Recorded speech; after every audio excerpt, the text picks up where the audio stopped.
Ukiota ndoto ya kinyonga, zingatia sana haya mambo matatu yanaweza kutokea. Jambo la kwanza ni roho ya unajisi, jambo la pili uzito wa mambo, jambo la tatu kubadilishiwa maisha kulingana na aina ya rangi.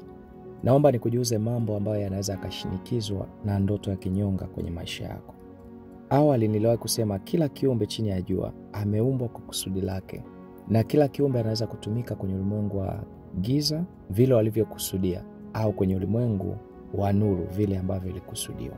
Endapo ukiota kinyonga, yani ndoto hii kwa kifupi haiwezi kuwa nzuri kwako. Namba moja, inaletekeza roho ya unajisi. Kitabu kile cha Mambo ya Walawi 11:30 mstari wa 30 nasema, na nguluguru, kenge, mjusi, gorome na lumbwi.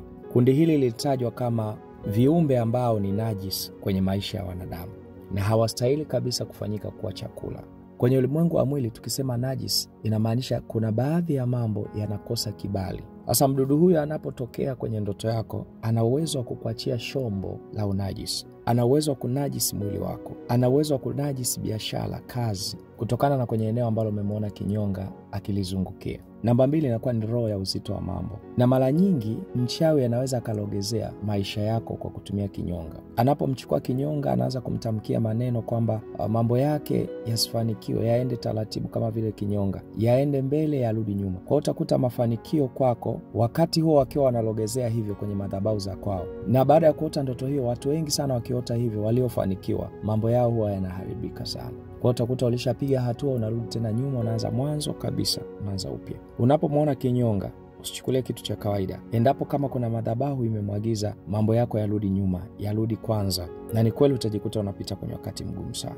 Namba 3, unapomwota kinyonga ana uwezo kabisa wa kubadilisha maisha yako. Unaweza kumwota kinyonga kulingana na rangi yake. Kinyonga ana uwezo wa kuchukua rangi ya mazingira ikahamia kwenye mwili wake. Sasa kinyonga anaweza katoa rangi inayoashiria wekundu, kumbe ikawa ni taarifa kwako kuna watu wamesemesha maisha yako yasiwe na amani. Kinyonga anaweza kachukua rangi kama majani yaliyokauka, kumbe kwenye ulimwengu wa roho kuna roho imetumwa ikaushe kabisa uchumi wako. Hivyo basi, kumbe kila rangi utakayoiona kwa kinyonga kupitia ndoto yako, usiipuze, ishikilie hiyo. Unaweza kanitafuta alafu nikakuelezea rangi hiyo ilikuwa na maana gani, au amelenga kwenye sehemu gani kwa ajili ya kuharibu maisha yako. Ninayezungumza maarifa haya ninaitwa Pastor Philip Mbasha, nabii wa ndoto, na namba hiyo ya simu unayoona hapo ni ya kwangu. Unaweza kanitafuta au ichukue, andika neno niunge, tuma kwenye WhatsApp, tutakuunganisha kwenye group ya maombi na maombezi. Ukishare video hii pia nitabarikiwa. Ukisubscribe kwenye YouTube channel yangu, utakuwa umeafikiana na mimi kwa habari ya kujifunza maarifa ya ndoto.